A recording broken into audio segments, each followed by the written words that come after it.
The morning Franklin Holt found the girl sleeping under the eave of his boathouse, he almost called the police. He had driven out to Lake Meridian the way he always did on Sunday mornings, before his assistant started sending emails, before the board members in Chicago needed answers, before the world remembered he existed. The lake was his. Not literally, though he could have bought it if he'd wanted to. It was his in the way quiet things belong to people who have lost everything else that mattered. He had not expected to find a child curled on the dock planks with a canvas bag for a pillow, her knees drawn up to her chest, her sneakers worn through at both toes. He'd stood there for a long moment, coffee thermos in hand, watching her sleep. She couldn't have been older than 11. Dark hair, tangled, a bruise along her left forearm, yellowish-green and fading. Someone's old windbreaker, 3 sizes too large, zipped up to her chin against the September chill. Franklin took a step back toward his car, then stopped, the bruise.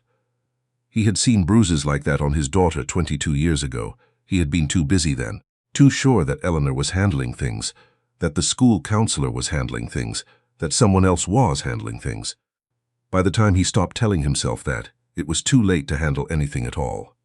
He walked back to the boathouse and sat down on an overturned crate 3 feet from the sleeping girl.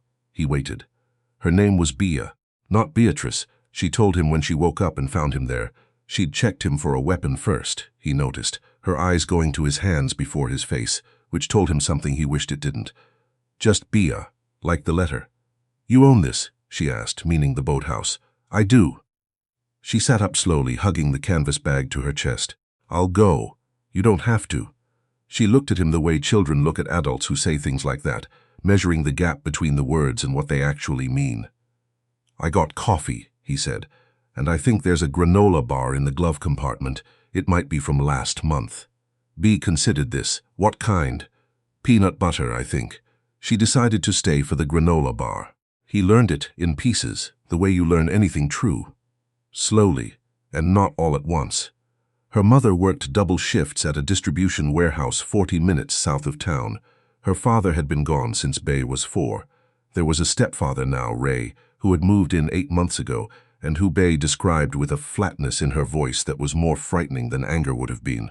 She didn't say he hit her. She didn't have to. She described the way he filled a room, the way the air changed when his truck pulled in the driveway, the way her mother got very quiet and very small and seemed to disappear even while she was still standing right there. "Where does your mother think you are?" Franklin asked. "At school," Bea said. It was Sunday. She didn't seem to think this needed explaining. He didn't call the police. He wasn't sure afterward why he made that decision so quickly, so cleanly. Maybe because he had watched what happened when institutions stepped in and sorted things out. His daughter had gone into one kind of system and count different from the other side. Not fixed, just rearranged. Maybe because the girl was sitting on his dock eating a stale granola bar and watching the water with such concentrated calm that it seemed cruel to interrupt it. "I have a guest cabin," he said. "It's got a bed and a bathroom, hot water." She looked at him again. That measuring look. "I'm not," he started. "I know," she said, and somehow, inexplicably, she did seem to know, or she decided to. "Okay," she said. "One night." It became 2 nights, then a week. Franklin told himself he was working out the logistics, calling the right people, finding the right path through the bureaucracy that wouldn't end with Bea disappearing into the foster system, which he had looked into and found exactly as bleak as he'd feared. He told himself a lot of things that week. He was good at that. He had built 3 companies on the strength of narratives he had told himself and others, and he was convincing even when he was wrong. The truth was simpler. He didn't want her to go. Not in any way that frightened him. More in the way he hadn't wanted to let go of his daughter's hand at the school gate on the first day of kindergarten. That helpless understanding that something important was happening, and there was nothing useful he could do except stay close. Bea woke at 6 every morning. He found this out because he was also awake at 6, sitting at the kitchen island with coffee, and he heard the cabin door and watched her walk down to the water's edge and stand there in the early light. She did it every day, just stood there. He never asked her why. She ate whatever he put in front of her, without comment but with complete attention. He was not a good cook. She did not seem to care. She ate scrambled eggs that were too dry and soup from a can and toast that was slightly burned, and she ate all of it like someone who had learned not to be particular. She was in 6th grade. She was failing 2 classes, she told him, because she'd missed too many days. She said this without apology or distress, just as a fact about her life, the way the busted zipper on her bag was a fact, the way the hole in her sneaker was a fact. "Which classes?" Franklin asked. "English and math. Which one do you like better?" She thought about it. "Neither, but I'm worse at math." He had run the numbers on 4 different continents. He started teaching her long division after dinner, at the kitchen table, on the back of envelopes, because he couldn't find a notebook. She was not bad at math. She was behind, which was different. She picked things up quickly once someone slowed down and explained them, which also told him something. His housekeeper, Rosario, figured it out on day 4. Rosario had worked for Franklin for 11 years. She did not believe in minding her business when the situation didn't call for it. She found Bia in the cabin folding her single change of clothes with the kind of care that meant they were the only ones she had, and she came back to the main house and stood in the kitchen doorway until Franklin looked up. "How long?" Rosario, he said. Rosario looked at him for a long moment. Then she said, "I have a niece, same size, maybe a little bigger. She grows out of things fast." She paused. "I'll bring some things." He nodded. She started to go, then turned back. "Mr. Holt, you need to be careful. I know, I don't mean legally." She paused. "I mean you need to be careful." He understood what she meant. He told himself she was wrong. His brother-in-law showed up on a Thursday. Kenneth Vale had been married to Franklin's sister Miriam for 19 years, and in that time Franklin had come to understand that Kenneth was the kind of man who appeared useful without ever quite being so. He managed Franklin's personal accounts and had done so for a decade, a job that required less skill than it once had now that Franklin had simplified his life. Kenneth liked to remind him of this by appearing at the lake house unannounced and using words like exposure and liability. He sat at the kitchen island and drank Franklin's coffee and said, "Miriam's worried. Miriam doesn't know." Franklin said, "Miriam suspects." Kenneth wrapped both hands around the mug. "We have questions, Frank. Practical questions. I'm not doing anything wrong. I didn't say you were. I said we have questions." He set the mug down. "Who is this girl? Where are her parents? Does she have documentation of any kind? Do you have any documentation? Because if anyone were to look at this situation without context, then give them context," Franklin said. "You don't have any. That's what I'm telling you. You found a child sleeping on your property, and instead of calling authorities, you brought her into your home and you've kept her here for, I know how long she's been here, and you haven't told anyone." Kenneth looked at him steadily. "Frank, what are you doing?" Franklin was quiet for a moment. Outside, through the kitchen window, he could see Bia at the end of the dock, trailing her hand in the water. "I don't know yet," he said. "I'm figuring it out. That's not an answer." "I know it left." He would go back to Miriam and Miriam would call. Franklin knew this. He sat at the island after Kenneth's car had gone and looked out at the dock and thought about his daughter and about the bruise on Bea's arm and about how strange it was that doing the right thing never seemed to look like the right thing from the outside. He called a social worker he knew, a woman named Teresa who had helped him set up a foundation years ago, who he trusted, who would understand what he was trying to do before she told him what the rules were. She came out to the lake on a Friday afternoon. She talked to Bia for a long time in the cabin, while Franklin stayed in the main house and did not check his phone. When Teresa came back, she sat across from him at the kitchen table and was quiet for a moment. "She likes you," Teresa said. "Tell me what we can do. It's complicated." "Her mother is in the picture, technically. The mother isn't unfit. She's overwhelmed. She's in a bad situation. But there's no grounds to terminate parental rights based on what Bia's described. The stepfather, that's another matter. But Bia has said she won't make a formal statement. Why not? Because she's scared it'll blow everything up and her mom will blame her." Teresa looked at him steadily. "She's 11, Franklin. This is what 11 looks like when they love their parent and are afraid for them at the same time." He was quiet. "I can work on the mother directly," Teresa said. "There are resources, shelters, legal aid, counseling. If the mother decides to leave the stepfather, the situation changes. But I can't force her, and in the meantime, what you're doing needs to be formalized. If you want Bia to stay here, even temporarily, you need emergency foster certification.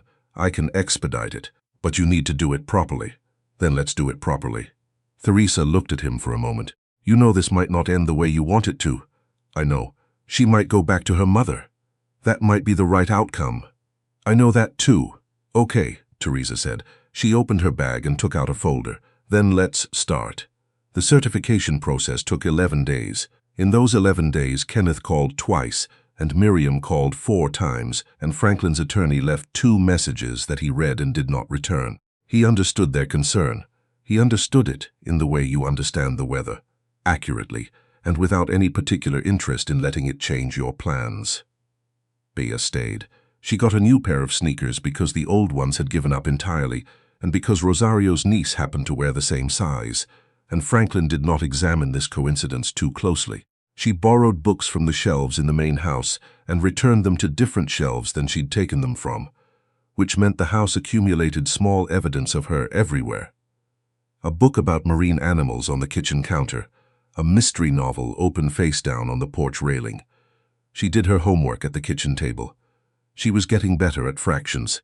She did not mention Ray or her mother unless Franklin asked, and even then she was careful, diplomatic in a way no 11-year-old should have to be.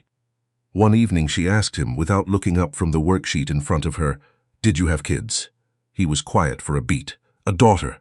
Where is she?" "We don't talk much," he said. "That's my fault." Bea considered this.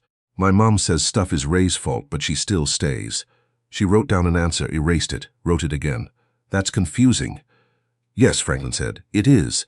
Do you wish you'd done stuff different with your daughter?" He looked out the window. The lake was flat and gray in the evening light. "Every day," he said. Bea nodded slowly, like this was the answer she expected. 3 weeks in, Theresa called. Franklin was on the dock when the phone rang, watching a heron work the shallows at the far edge. He had started watching birds in the past few weeks. He was not sure when this had started. "I talked to the mother," Theresa said. "Her name's Carol. Theresa paused. "She's scared. She's been scared for a long time. But she listened. She's going to a shelter tomorrow morning. She called the number I gave her herself, which is significant. It means she decided." A pause. She asked about Bia. Something moved in his chest. "What did you tell her?" "I told her Bea was safe and cared for, and that she'd want to know her mother was okay." Theresa let that sit. Carol cried. Franklin was quiet. "She's not a bad person, Franklin. She got into something she couldn't get out of." "I know," he said. He did know. He had seen it before. He thought about it later, standing on the dock after the call ended, the heron still moving in the shallows, patient and exact in a way he'd never been. He thought about the ways people get into things and can't get out. He had been lucky. He had resources, options, the particular armor that money built around a person, whether they asked for it or not. Carol had none of that. That evening he asked Bea if she wanted to call her mother. Bea looked up from her book. She was reading about ocean currents, for no reason she'd explained. She looked at him carefully. "Is she okay?" "She's going to be," he said. "She's making a change." Something shifted in Bea's face, not relief exactly.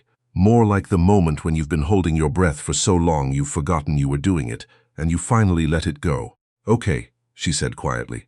"Yeah, I want to call." Kenneth came back in October. He sat at the same kitchen island, hands around the same mug, and this time he had papers.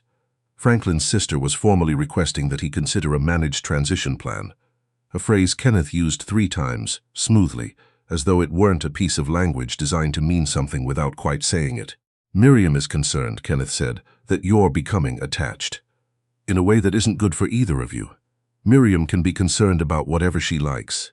She has standing to raise questions about She has the opinion of a woman who hasn't visited me in 4 years, Franklin said. She can have that opinion. I respect it. I'm not following it." Kenneth looked at him steadily. "Frank, you're a 61-year-old man who found a strange child sleeping on your property, and now she lives with you. Do you hear how that sounds?" "I hear it." Franklin set down his coffee. "I've also done everything by the book. The social worker, the certification, the paperwork, everything. I'm not hiding anything. Anyone who wants to look at this situation can look at it." He paused. "Is Miriam planning to look at it?" Kenneth was quiet. "Because if she is, that's her right. But she should come herself. He stood. I'm done with intermediaries, Kenneth. If my sister has something to say, she can come say it. Kenneth left. He did not bring papers again. Miriam called the following Saturday morning. She did not come to the point immediately, which was her way. She circled, asked about the house, asked about his knee, asked about the board in Chicago. Franklin waited her out. I'd like to visit, she said finally. If that's all right, of course it is. I want to meet her. Bea. A pause. I've been. Kenneth makes it sound like I just want to see for myself. Come see for yourself, Franklin said. Come for lunch Sunday. I'll cook. You'll burn something. Probably.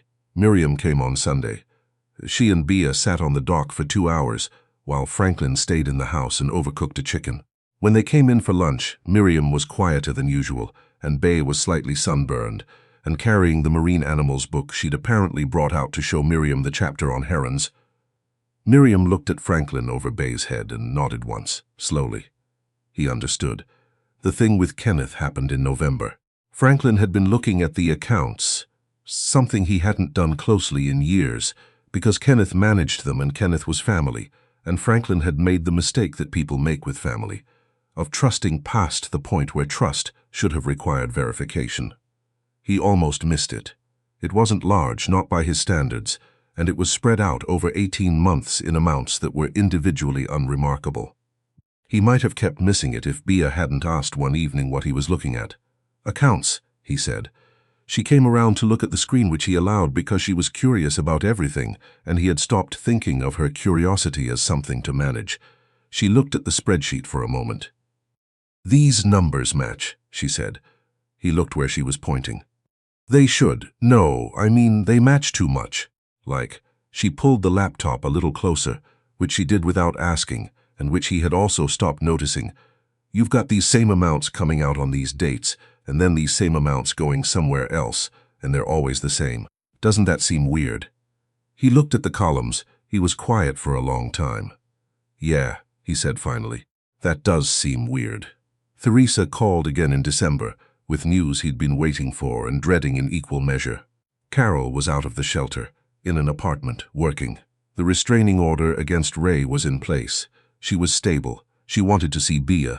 He and Bea sat on the dock that evening, even though it was cold and there were no herons this time of year. She had a blanket around her shoulders, one of Rosario's, an old wool one with a fraying edge. What do you want? He asked her. She was quiet for a while. I want her to be okay. She is. She's doing well. I want to see her. She picked at the blanket edge. But I don't want. She stopped. He waited.